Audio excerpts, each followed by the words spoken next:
Well, veterans and their families face many challenges during and even after service, but an upcoming career fair could help ease some of those burdens. And here to talk about the Veterans Career Fair are Myron Carter and Stephen Flack of MGM Resorts International. Thank you so much for joining us this morning. Thanks for having us. All right, tell us about this career fair. What should people know about it?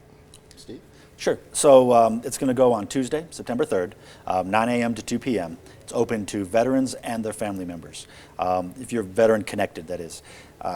Pretty much, we as a company know that there's no better way to show our appreciation for our veterans and their families and their sacrifices than to offer them pathways to meaningful employment.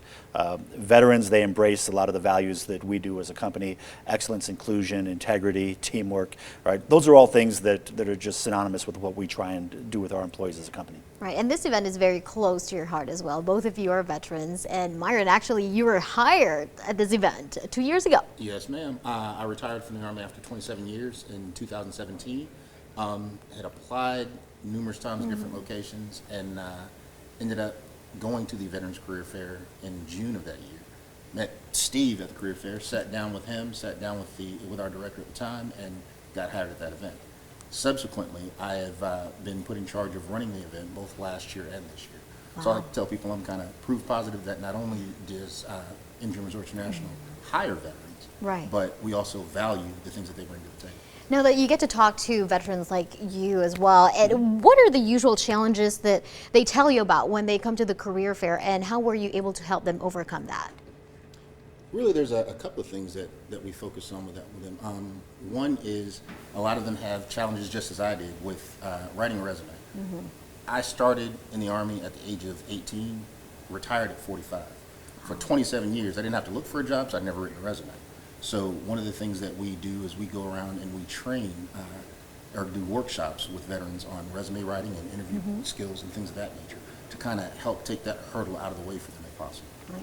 Another thing that we'll do is we train our hiring managers in our organization on what veterans actually bring to the table.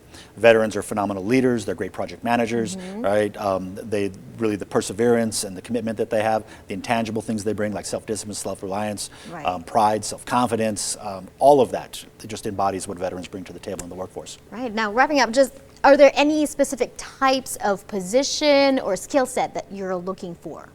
Well, I like to tell people, unlike last year's event where it was property focused, where you're looking at going to Bellagio's table or Aria's table, now it's a situation where it is functional based. So with that, what happens is you'll go in and there'll be a corporate table, an IT and technical table, there will be a food and beverage table, a hotel operations, and security and surveillance. So we like to make sure that veterans understand that there's no pigeonholing saying, hey, you know, you can only do this or that. All of our positions are open, and we have it set up to where if you're looking for something in food and beverage, if you go there and Bellagio or Aria is full, well, the other properties that have open positions are also in that functional area. So we try to maximize the ability to provide that employment. Yeah, so we do have a lot of opportunities available for veterans and their families upcoming again September 3rd. So for those of you who are interested, we're going to post this story on our website, ktnv.com. Thank you so much for joining us this morning. Thank you for having us. Yeah.